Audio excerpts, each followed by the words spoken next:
Hi everyone, एक नए video में आप सभी का फिर से स्वागत है। प्यारे साथियों को बता दें, हम जितने भी प्रश्न लेकर आते हैं सभी आपके प्रीवियस ईयर के ही प्रश्न होते हैं और एग्जाम में बार बार पूछे हुए प्रश्न होते हैं। साथियों, ये फिर मैं कहना चाहूँगा, हम वही प्रश्न आपके लेकर आते हैं जो सभी एग्जाम में बार बार पूछे हुए, तो उनमें जो कॉमन क्वेश्चन होते हैं हर एक एग्जाम में आए होते हैं वो प्रश्न आपके लिए लेकर आए हैं। साथियों, आज आपके लिए साइंस के टॉप 13 क्वेश्चन लेकर आए हैं जो सभी आपके प्रीवियस ईयर के ही क्वेश्चन है। इसलिए वीडियो को पूरा जरूर देखिएगा, चैनल पर सपोर्ट कीजिएगा और पेन कॉपी लेकर जरूर नोट कीजिएगा। आइए क्वेश्चन शुरू करते हैं। पहला हमारा क्वेश्चन है, केसिन दुग्ध में होता है? ऑप्शन है जीवाणु, बी शकरा, सी प्रोटीन और डी वसा। वेरी इंपॉर्टेंट प्रश्न साथियों, याद रखेंगे।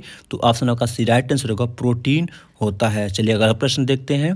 किस तत्व की कमी के कारण घेघा रोग हो जाता है? साथियों, गले में घेघा रोग हो जाता है किस तत्व की कमी के कारण? याद रखेंगे। Option A nitrogen, B calcium, C iodine और डी फास्फोरस। साथियों, वेरी इंपॉर्टेंट प्रश्न है, ये प्रश्न पूछा जाता है, याद रखेंगे। तो आयोडीन की कमी से होता है, ऑप्शन का सी राइट आंसर होगा। चलिए अगला प्रश्न देखते हैं। निम्नलिखित में से किसकी उपस्थिति के कारण दूध में मिठास आ जाती है? ऑप्शन ए साइक्रोज, बी लैक्टोज, सी सुक्रोज और डी कैरोटीन। वेरी इंपॉर्टेंट प्रश्न साथियों, भी याद रखेंगे। ऑप्शन का बी राइट आंसर होगा, लैक्टोज के कारण दूध में मिठास आ जाती है। चलो अगला प्रश्न देखते हैं।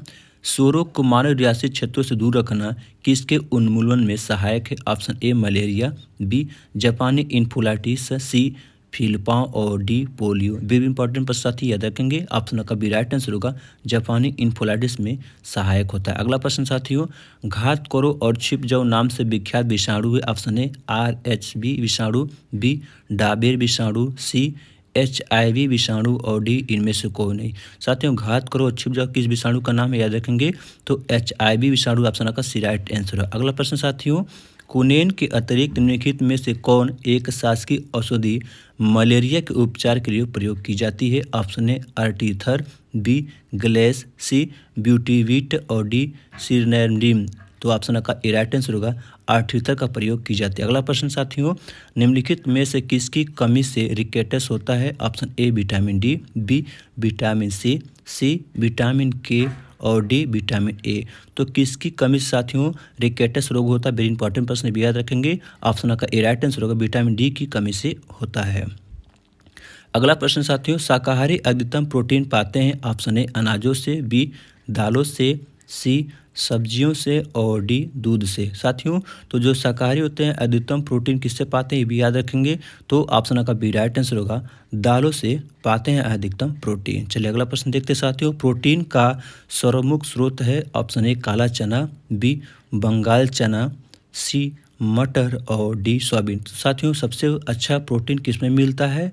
तो सर्वमुख स्रोत क्या है? ऑप्शन का डी राइट आंसर होगा, सोयाबीन में सबसे अधिक प्रोटीन मिलता है। अगला प्रश्न साथियों, मानव शरीर में वसा जमा होती है? ऑप्शन ए वह त्वचा में, बी वसा ऊतक में, सी यकृत में और डी एपिथेलियम में। तो मानव शरीर में वसा कहाँ जमा होती है? वेरी इंपॉर्टेंट प्रश्न, याद रखेंगे। तो वसा ऊतक में होती है, ऑप्शन का बी राइट आंसर। अगला प्रश्न साथियों, ऊँट बिना पानी के कुछ दिनों तक मरुस्थल में रहता है, ऐसा वह कर पाता है? ऑप्शन ए अपने पेशी में जमा किए पानी का उपयोग करके, बी अपने कुबड़ में जमा किए चिकनाई का प्रयोग करके, सी उपाचक क्रिया को कम करके और डी पानी को प्रयोग कम करके। तो उसमें ऑप्शन जो है आपका बी राइट आंसर होगा, अपने कुबड़ में जमा किए चिकनाई का प्रयोग करके। चलिए अगला प्रश्न देखते हैं। विटामिन शब्द किसने प्रतिपादित किया है? Option A Mendel, B Pasteur, C Funk और डी लेनेक। साथियों, वेरी इंपॉर्टेंट प्रश्न आपके लिए, याद रखेंगे। तो विटामिन शब्द का प्रयोग सर्वप्रथम किसने किया, ये भी प्रश्न पूछा जाता है, याद रखेंगे। ऑप्शन आपका सी राइट आंसर होगा, फंक ने किया था। चलिए अगला प्रश्न देखते हैं हम। निम्नलिखित में से किससे ऊर्जा प्राप्त नहीं होती है? ऑप्शन ए वसा, बी हार्मोन, सी प्रोटीन और डी विटामिन। साथियों, तो किससे हमें ऊर्जा प्राप्त नहीं होती, हाल ही में प्रश्न पूछा गया, याद रखेंगे। तो ऑप्शन आपका डी राइट आंसर होगा, विटामिन से हमें ऊर्जा प्राप्त नहीं होती है। चलिए अगला प्रश्न देखते हैं। निम्नलिखित में से किससे रक्षात्मक पदार्थ कहा जाता है? Option A vitamin, B protein, C carbohydrate और डी वसा। साथियों, तो किससे हमें रक्षात्मक पदार्थ कहा जाता है, ये भी याद रखेंगे।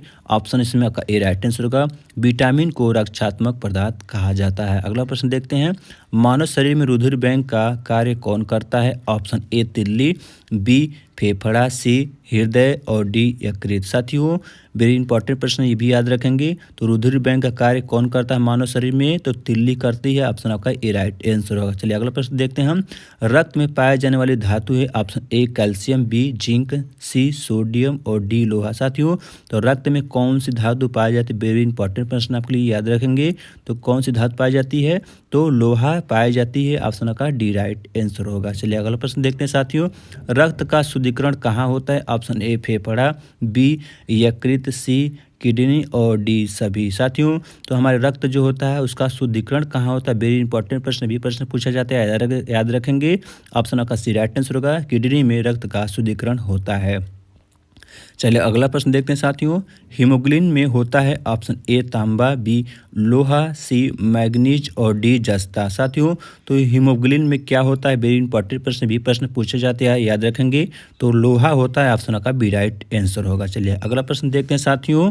शरीर में हीमोग्लोबिन का कार्य है ऑप्शन ए ऑक्सीजन का परिवहन, बी जीवाणुओं का नाश, सी रक्ताल्पा का निर्माण और डी लौह का उपयोजन। साथियों तो शरीर में हीमोग्लोबिन का क्या कार्य होता है? ये भी प्रश्न पूछा जाता है, याद रखेंगे।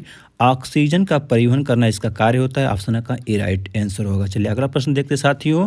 हीमोग्लोबिन किसका महत्वपूर्ण घटक है?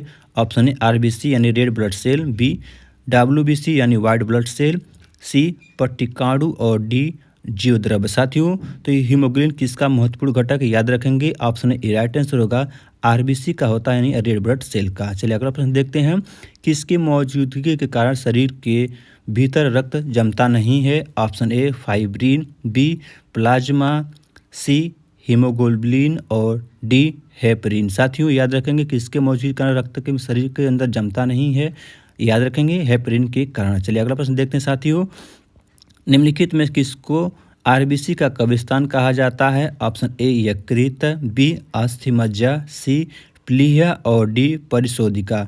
तो आरबीसी का कब्रिस्तान किसे कहा जाता है? याद रखेंगे। ऑप्शन इसमें का जो है सी राइट आंसर होगा, प्लीहा को कहा जाता है। अगला प्रश्न साथियों। चेचक यानी स्मॉल पॉक्स होने का कारण है? Option A rubeola virus, B bacteria, C varicella virus और D variola virus. Very important पर साथ ही याद रखेंगे। तो चेचक किसके कारण होता है? ऑप्शन का डी राइट आंसर होगा, बेरिओला वायरस के कारण होता है। अगला प्रश्न साथियों। रेशम का उत्पादन होता है ऑप्शन ए रेशम कीट के अंडों से, बी रेशम कीट के प्यूपा से और सी रेशम कीट के लार्वा से और डी स्वयं कीट से। साथियों तो रेशम का उत्पादन किससे होता है? भी प्रश्न पूछा गया, याद रखेंगे। ऑप्शन का जो है बी राइट आंसर होगा, रेशम कीट के प्यूपा से होता है। अगला प्रश्न साथियों। घरेलू मक्खी का लार्वा कहलाता है? ऑप्शन ए प्यूपा, बी इमेंगे, सी मैंगोट और डी कीट। साथियों तो घरेलू मक्खी का लार्वा कहलाता है। विभिन्न इंपॉर्टेंट प्रश्न हाल में पूछा गया, याद रखेंगे क्या कहलाता है? तो मैंगोट कहलाता है। ऑप्शन का सी राइट आंसर होगा। चलिए अगला प्रश्न देखते हैं साथियों। निद्रा रोग फैलाती है? ऑप्शन ए सीसी मक्खी, बी सैंड फ्लाई, सी खटमल और डी जू। साथियों तो निद्रा रोग किससे फैलता है? ये प्रश्न पूछा गया है हाल ही में, याद रखेंगे साथियों। वेरी इंपॉर्टेंट प्रश्न आपके लिए। तो ऑप्शन का ए राइट आंसर होगा, सीसी मक्खी रोग निद्रा रोग फैलाती है। चलिए अगला प्रश्न देखते हैं साथियों। निम्नलिखित में कौन विटामिन जल में घुलनशील होता है? Option A vitamin A, B vitamin B, C vitamin D और डी विटामिन सी। साथियों तो जल में घुलनशील विटामिन होता है। वेरी इंपॉर्टेंट प्रश्न हाल में पूछा गया, याद रखेंगे साथियों। तो ऑप्शन इसमें का जो है बी राइट आंसर होगा, विटामिन बी होता है। चलिए अगला प्रश्न देखते हैं। पीलिया रोग किसे प्रभावित करता है? ऑप्शन ए हृदय, बी यकृत, सी पित्ताशय और डी पीलिया। साथियों तो पीलिया रोग किसे प्रभावित करता है? वेरी इंपॉर्टेंट प्रश्न, याद रखेंगे। तो ऑप्शन इसका बी राइट आंसर होगा, यकृत को प्रभावित करता है। चलिए अगला प्रश्न देखते हैं साथियों। निम्नलिखित में से जल जनित रोग है? ऑप्शन ए चेचक, बी मलेरिया, सी हैजा और डी तपेदिक। साथियों वेरी इंपॉर्टेंट प्रश्न आपके लिए। इसका आंसर आप कमेंट बॉक्स में जरूर दीजिएगा। वीडियो कैसा लगा जरूर बताएं। और आपको बता दें हम जितने भी प्रश्न लेकर आते हैं साथियों ये सभी आपके प्रीवियस ईयर के ही प्रश्न होते हैं और एग्जाम में बार बार पूछे हुए प्रश्न होते हैं। साथियों दोस्तों ग्रुप में जरूर शेयर कीजिएगा।